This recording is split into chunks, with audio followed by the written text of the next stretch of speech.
Assalamu alaikum everyone. My name is Ms. Mariam Batul and I'm going to teach you guys in this lecture the concept of interest rate.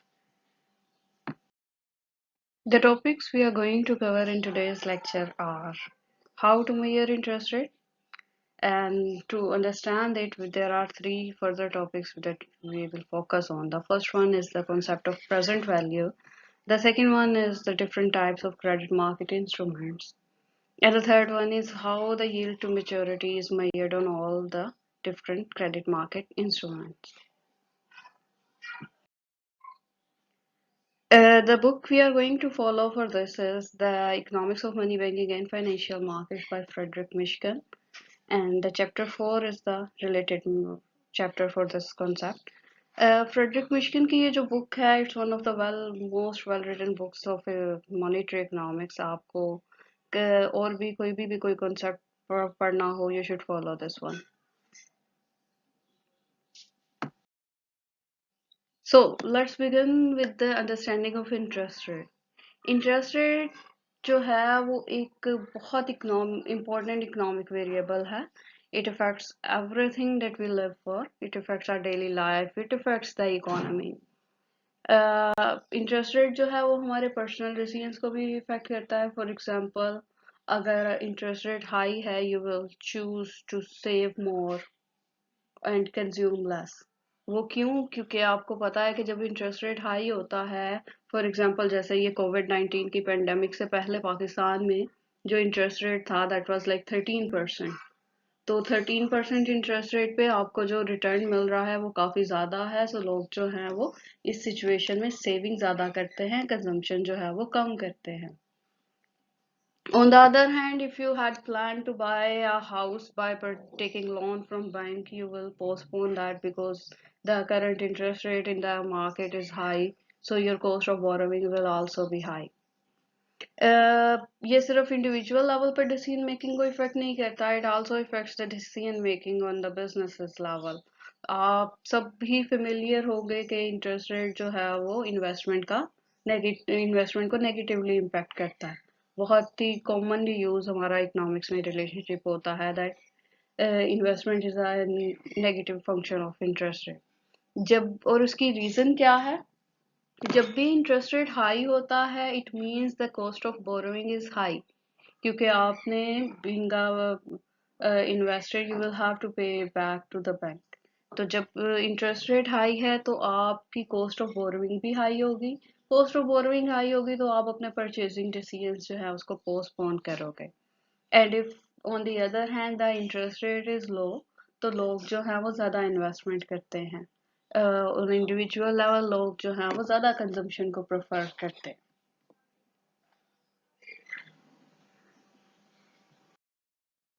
Now the question is how do we measure the interest rate. बहुत इसके बारे में discussion तो होती है, but technically how we measure it, we to understand that we need to first understand the concept of present value. Present value means that a dollar which is paid to you 1 year from now is less valuable than a dollar paid to you today. ऐसा क्यों होता है कि अगर आपको आज $1 मिल रहा है या 1 साल बाद मिलेगा, तो ऑब्वियस सी बात है जो आज मिल रहा है वो ज्यादा प्रेफरेबल है, because the current dollar that you have you can deposit it in the bank and you can earn the interest rate. अगले साल तक जो है वो उस इंटरेस्ट अमाउंट के साथ उसकी वैल्यू जो है वो बढ़ जाएगी. To further understand this concept, let's take a simple example of a simple loan and how it works. A simple loan is that type of loan in which the lender provides the borrower with the amount of funds. और उसको हम principal amount बोलते हैं. And that amount should be repaid to the lender at the maturity date along with some additional payment of interest rate. आपने किसी से कर्जा लिया है, आज लिया है, तो जो भी आपने मेच्योरिटी डेट फिक्स की है उस पे आप उस बंदे को ना सिर्फ प्रिंसिपल अमाउंट होती है जो आपने ओरिजिनल उससे अमाउंट जो है वो ली हो वो, और उसके साथ साथ आपने दूसरे पर्सन को कुछ ना कुछ इंटरेस्ट अमाउंट भी रीपे करनी होती है. फॉर एग्जाम्पल मैंने किरण को जो है वो $100 लोन दिया on a simple loan basis, उसमें होगा ये, और करंट जो मैंने इंटरेस्ट रेट उसके साथ फिक्स किया है that is 10%. So after a year she will have to pay me back the 100, which is the principal amount, along with the 10 interest rate. A total of 110 will be paid back to me by Kiran. That's how simple loan works. Now, how this simple loan transforms into the present value, to understand that we need to know about the concept of discounting the future. वही example को लेके चलते हैं कि interest rate जो है that is 10%. 10% को हम 0.10 कहते हैं. In 1 year you would have 100 into 1 plus 0.10, which is equals to 110. ये सिंपल फॉर्मूला है आपके पास इंटरेस्ट रेट अमाउंट कैलकुलेट करने का.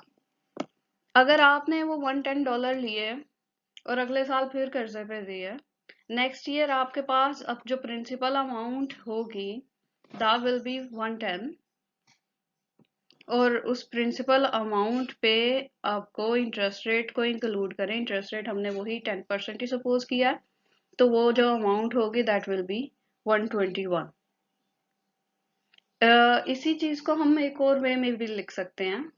फॉर एग्जाम्पल, अगर मैं यहाँ पे इस 110 की बजाय मैं ये जो इसकी वैल्यू थी ऊपर ये वाली ये यूज करूं, तो मेरे पास ये फॉर्मूला बन जाएगा. यहाँ पे 110 की जगह मैंने लिख दिया 100 इंटू 1 प्लस 0.10 इंटू ये वाला जो 1 प्लस 0.10 है ये नेक्स्ट ईयर का इंटरेस्ट रेट है.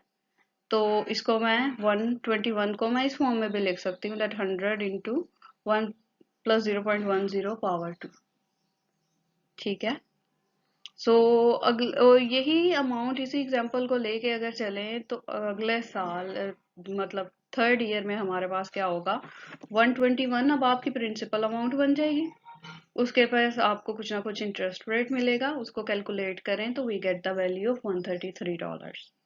और उसी यही ऊपर वाली एग्जांपल के साथ अगर हम लेके चलें तो हम इसको 133 को इस तरह भी लिख सकते हैं, दैट 100 इंटू 1 प्लस 0.10 इंटू 3. इसका पर्पस क्या है? इसका पर्पस ये है कि ये this will help us in generalising the thing. So अगर अब मैंने इसी चीज को जनरलाइज करना है तो $100 जो हैं n ईयर्स में मेरे पास इसके बराबर होंगे 100x into 1 plus I power N. जो भी इंटरेस्ट रेट, अब आपके पास कुछ भी कोई भी इंटरेस्ट रेट आपको गिवन हो, कोई भी नंबर ऑफ ईयर्स गिवन हो, तो आप बता सकते हैं कि उस 100 की इतने सालों में क्या वैल्यू होगी.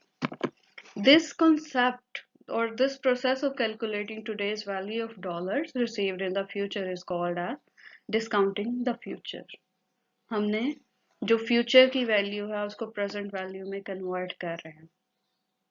इसी चीज को लेते हुए हम एक सिंपल फॉर्मूला जो है वो बना सकते हैं. प्रेजेंट वैल्यू का फॉर्मूला, प्रेजेंट वैल्यू का फॉर्मूला है हमारे पास एक P V is equals to C F over 1 plus I power N. PV stands for today's present value, जो भी आज की present value है. CF stands for the future cash flows and I is the interest rate. ये एक simple सा formula है, आप लोगों ने इसको याद कर लेना है. You can see that we have 4 variables here.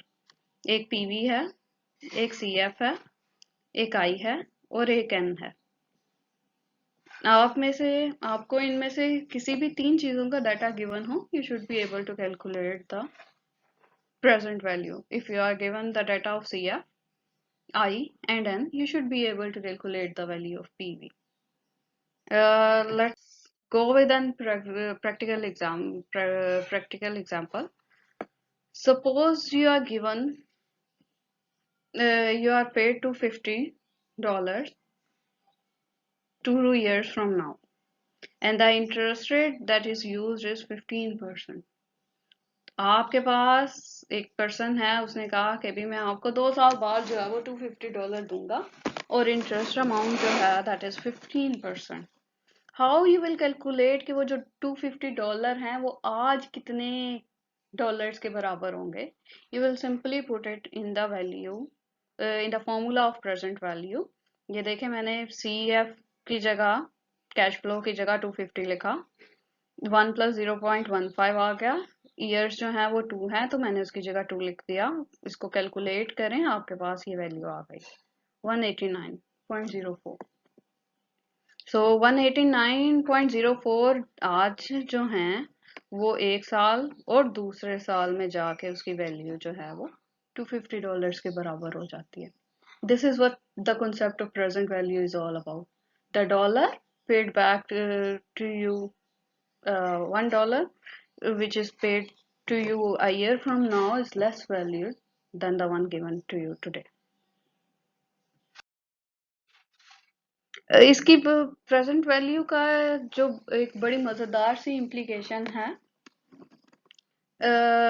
वो होती है ये लॉटरी विनिंग्स वगैरह में। Mostly when there is such a jackpot winning, वो आपको दो ऑफर्स देते हैं। एक तो ये कि यहाँ आप लमसम ले लें, या फिर जो है वो आपको एक फिक्स वैल्यू दी जाएगी for a number of years. Mostly जो 20 मिलियन जिसकी विनिंग होती है, फॉर एग्जांपल $20 मिलियन का जैकपॉट आपने विन किया, एंड वो 20 मिलियन जो है वो आपको आज नहीं देंगे, एक ही साल में नहीं देंगे। What they are telling you is that they will pay you back $1 million for the next 20 years. So, have you really won the $20 million? To understand that, we will go back to the concept of present value. बहुत ही मज़ेदार इसकी implication है। आप 1 million लें, उसमें ये present value के formula में पुट करें तो आपके पास जो है वो ये वैल्यू आएगी।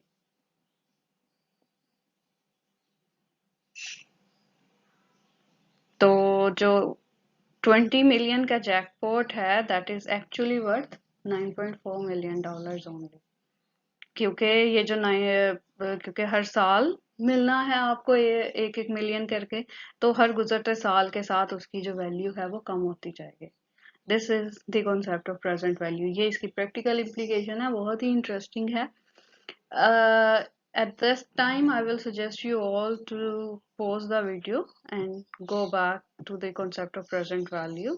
आप जो है कोई भी वैल्यूज लेके CF की, इंटरेस्ट रेट की और एन की प्रैक्टिस करें एक बार, ताकि आपको प्रेजेंट वैल्यू का कॉन्सेप्ट क्लियर हो जाए। So that was the end of our first topic, present value. Hopefully आपको क्लियर हो गया होगा। उसकी प्रैक्टिस करें, जितनी प्रैक्टिस करेंगे उतना ही ज़्यादा क्लियर होगी चीज़ें आपको। The second topic we are going to study is the different types of credit market instruments. हमारे पास different forms of credit market instruments होती हैं, और हर form जो है वो उस पे interest rate की measurement जो है वो different होती है। For example, हमारे पास चार most commonly used credit market instruments हैं. The first one is simple loan, the second one is fixed payment loan, the third one is coupon bond, and the fourth one is discount bond. Let's study all of them. Before we go any further, you need to know about the concept of yield to maturity. Yield to maturity समझ लें interest rate का substitute है जो कि economists use करते हैं. There are multiple ways to calculate interest rate, but the economists prefer the yield to maturity. It's basically that interest rate which equates the present value of cash flow payments received from a debt instrument with its value today. जो चार market instruments की हमने बात की है, उन पे yield to maturity जो है वो डिफरेंट होगी और डिफरेंट तरह से ही हम मेजर करेंगे। Let's go towards that one by one. The first we have is simple loan. It's when the lender provides the borrower with the principal amount which is to be repaid at the maturity date with interest rate. इसको मैंने आपको बताया था जब present value का concept था, तो उसमें हमने इसकी मेजरमेंट भी देखी थी, आगे भी इसको देखेंगे। हमारे पास सिंपल लोन में यही होता है कि आपने किसी से कोई अमाउंट पे ली है और एक आपने टाइम फिक्स कर लिया, उस टाइम पे आप उसको वो अमाउंट भी पे बैक करेंगे और साथ के साथ कुछ ना कुछ इंटरेस्ट पेमेंट भी देंगे। The second market instrument is the fixed payment loan. In the fixed payment loan, इसको हम फुली अमोर्टाइज्ड लोन भी बोलते हैं। इसमें हमारे पास ये होता है, जो लेंडर है वो प्रिंसिपल अमाउंट देता है, और उसको जो पेमेंट है वो इस तरह से की जाती है कि कोई एक अमाउंट फिक्स कर ली जाती है, और वो अमाउंट जो है वो एक सर्टेन टाइम पीरियड तक दी जाती है। इसकी बेस्ट एग्जांपल आपके पास इंस्टॉलमेंट्स होते हैं। फॉर एग्जांपल आपने किसी से 1 लाख का कर्जा लिया है, तो आप क्या करेंगे उसको, instead of paying back, simple loan है तो आप क्या करोगे, आफ्टर अ ईयर उसको 1 लाख अमाउंट दोगे, और उसके साथ कुछ ना कुछ इंटरेस्ट रेट, सपोज अगर 10% है तो 10% इंटरेस्ट रेट 1 लाख पे बनेगा 10,000। आप उसको नेक्स्ट ईयर 1,10,000 जो है वो पे बैक करेंगे। बट जो फिक्स पेमेंट लोन होता है उसमें आप लमसम पेमेंट की बजाय आप मंथली फिक्स कर लोगे। लाइक आपने उससे कहा कि भी ओके फाइन, आप मुझे 1 लाख जो है वो दें एंड आई पे you back 10,000 per month for the next year. तो आप अगले 12 माह तक जो है उसको 10,000 की अमाउंट पे बैक करते जाएंगे। Mortgages are one of the example of this. इसमें भी यही होता है कि आप एक फिक्स अमाउंट है जिसमें प्रिंसिपल अमाउंट भी इंक्लूडेड होती है और इंटरेस्ट अमाउंट भी इंक्लूडेड होती है, and you pay them back in a for a set period of time. The third instrument we have is the coupon bond. In the coupon bond, the owner of the bond is paid with a fixed interest amount, उसको हम coupon payment कहते हैं, every year till the maturity date. And the one thing which is different from the fixed payment loan is, इसमें at the end of the day जब maturity date आ जाती है, तो जो फाइनल अमाउंट है जिसको हम फेस वैल्यू कहते हैं वो भी रीपे कर दी जाती है। फॉर एग्जांपल आपके पास जो है कूपन बॉन्ड है, उस पे ईयरली पेमेंट आप करेंगे $100, उसकी फेस वैल्यू जो है $1,000 है। तो जितने भी साल तक आपने करनी होगी आप उनको $100 भी पे बैक करोगे, और जब यील्ड टू मेच्योरिटी आ जाएगी तो आप उनके पास अगर वो बॉन्ड है तो आपको उसकी फेस वैल्यू भी वापस मिलेगी, which is $1,000। The fourth type of bond we have is the discount bond. It's also called the zero coupon bond। और इसको ऐसा क्यों कहा जाता है, बिकॉज इसमें आपके पास कोई इंटरेस्ट पेमेंट नहीं होती, कोई कूपन पेमेंट नहीं होती है। इसमें होता ये है that you purchase this type of bond on a price lower than its face value, and when the maturity date arrives you are paid back the full face value।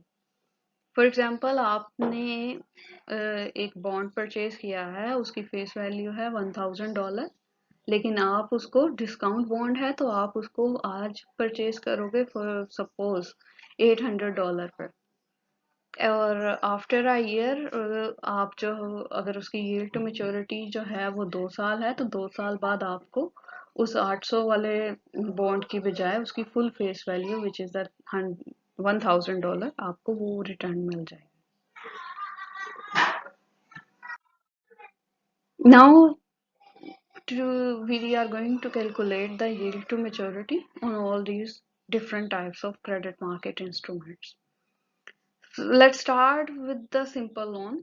Suppose the present value or the amount that you have borrowed is $100, and the cash flow in 1 year is $110. वही previous example को लेके चल रहे हैं, and the number of years is 1.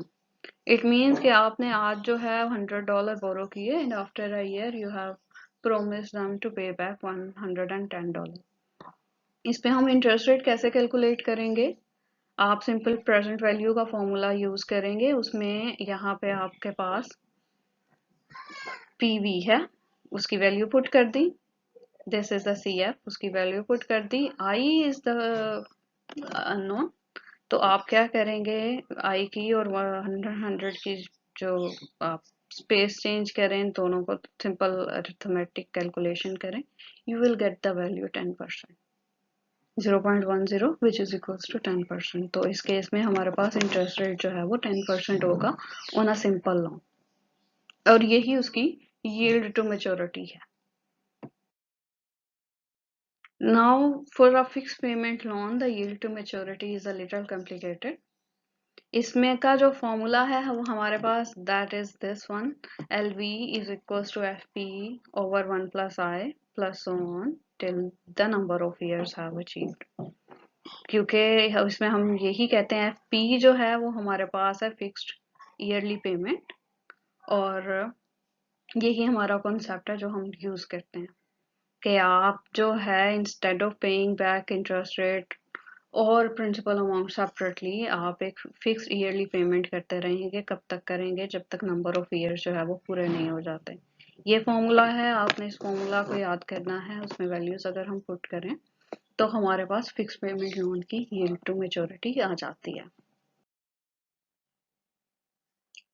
जैसे यहाँ पे example मैं यूज करती हूँ, आपने मॉर्गेज लिया है $100,000 का, और उस पे जो लोन इंटरेस्ट रेट है that is 7%। Now you need to know how much you will have to pay back. Yearly payment आप क्या करोगे फॉर द नेक्स्ट 20 ईयर्स। अगर आप उसी फॉर्मूला में एफ पी है, दिस इज द अननोन, बाकी सारे वैल्यूज हमारे पास हैं। हमें ये पता है कि लोन की वैल्यू क्या है, हमें इंटरेस्ट रेट का पता है, हमें नंबर ऑफ ईयर्स का पता है। आप कैलकुलेटर में इन सब की वैल्यूज डालें, you will find out this value. इसको कैलकुलेट करना जो है वो थोड़ा सा कॉम्प्लिकेटेड है, इसके लिए मोस्टली एक्सेल यूज किया जाता है, या जो हाउसिंग एजेंट्स होते हैं they have special calculators for this type of calculation.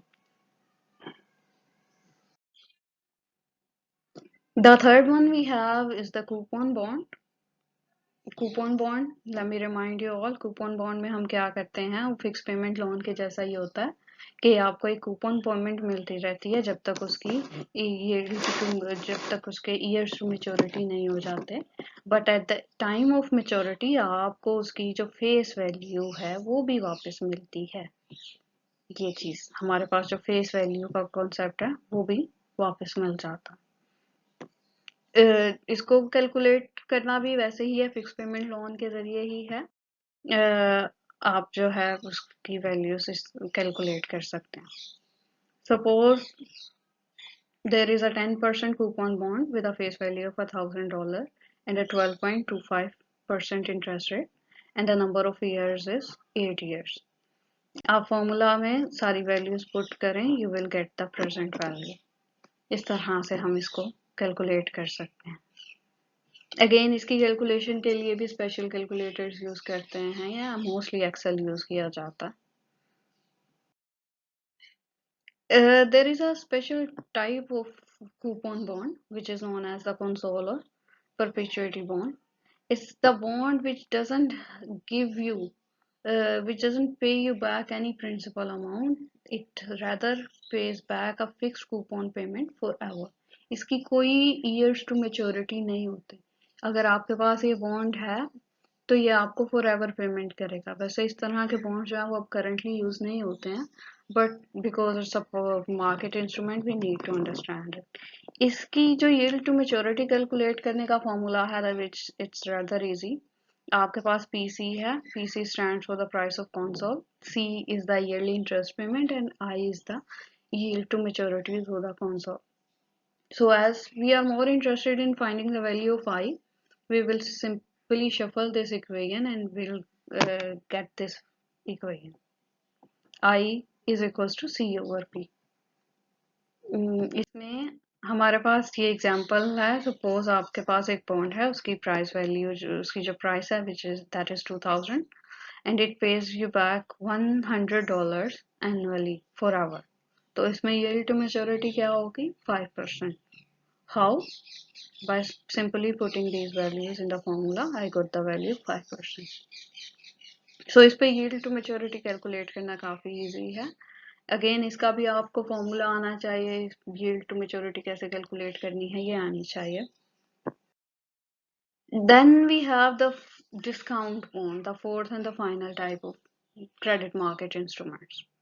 इसमें discount bond, let me remind you of, इसमें होता क्या है, हमारे पास एक बॉन्ड है, उसकी फेस वैल्यू है विच इज एफ, उसकी करंट प्राइसेस है, और हमने ये कहा है कि जो करंट प्राइसेस हैं वो उसकी फेस वैल्यू से कम होती हैं।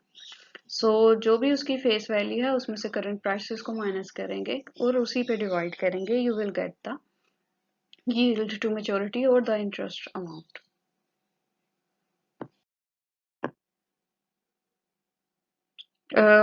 Let's take an example. हमारे पास एक Canadian Treasury bill है. It pays you $1,000 in 1 year's time, and the purchasing price of that bill is $900.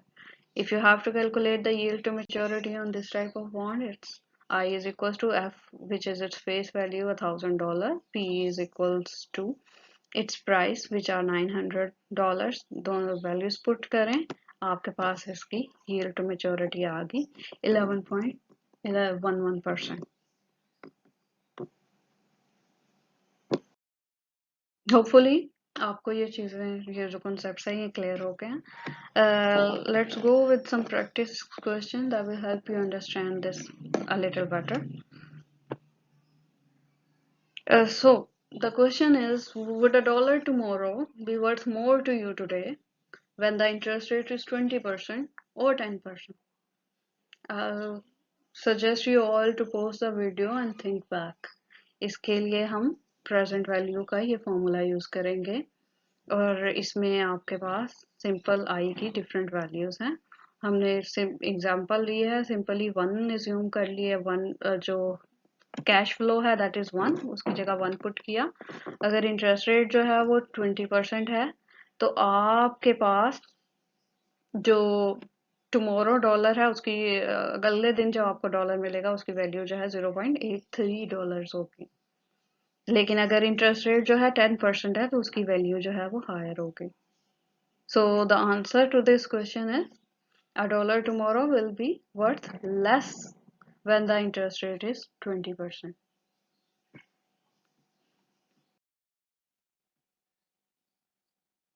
There is another example that if you have won $10 million in the lottery, which promises you to buy 1 million every year for the next 10 years, have you really won $10 million? इसको हम कैसे calculate करेंगे? इसके लिए भी present value का ही formula use होगा.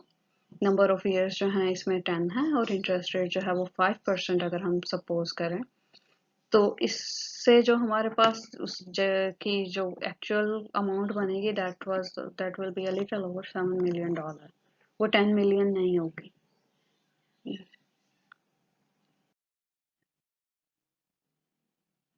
Okay, so this is the end of our lecture 1. Hopefully आपको इंटरेस्ट रेट का कॉन्सेप्ट क्लियर हो जाएगा, उसकी इम्पोर्टेंस क्या है वो भी पता चल गई, वो हमारी डिसीजन मेकिंग को कैसे इफेक्ट करता है ये भी क्लियर हो जाएगा. उसके बाद हमने प्रेजेंट वैल्यू का कॉन्सेप्ट देखा. प्रेजेंट वैल्यू क्या होती है, कैसे मेजर की जाती है, उसका फॉर्मूला क्या है, उसकी प्रैक्टिकल इम्प्लीकेशंस क्या हैं, ये सारी चीज़ें हमने देखी हैं. आपको अगर कोई भी वैल्यूज गिवन हो, you should now be able to calculate the present value of it. अगर मैं आपको कैश फ्लो की वैल्यू दूं, आपको इंटरेस्ट रेट की वैल्यू दूं, नंबर ऑफ ईयर्स बता दूं, then you should be able to calculate it. After that हमने market instruments पढ़े. There are 4 types of market instrument. The first one is simple loan, the second one is fixed payment loan, the third one is coupon bond, the fourth one is discount bond. Further हमने क्या किया कि उन चारों credit market instruments पे yield to maturity क्या होती है और किस तरह से मेजर की जाती है ये देखा. होपफुली आप लोगों को वो कॉन्सेप्ट भी क्लियर हो गया. अगेन आप to better understand it you need to practice it. सारे फॉर्मूलाज हैं, मैथमेटिकल काम है, तो जितनी न्यूमेरिकल एग्जांपल ले लेके प्रैक्टिस करेंगे उतना बेहतर है. न्यूमेरिकल एग्जांपल्स के लिए you should refer to the book that I have recommended by Frederic Mishkin. आप उसको देखें, उसके चैप्टर 4 में न्यूमेरिकल एग्जांपल्स होंगी. आप उनके थ्रू प्रैक्टिस करें, जितनी होगी उतना आपको हेल्प आउट करेगी. Okay जी, hopefully that was a good lecture for all of you. If you have any queries, feel free to contact me. Thank you.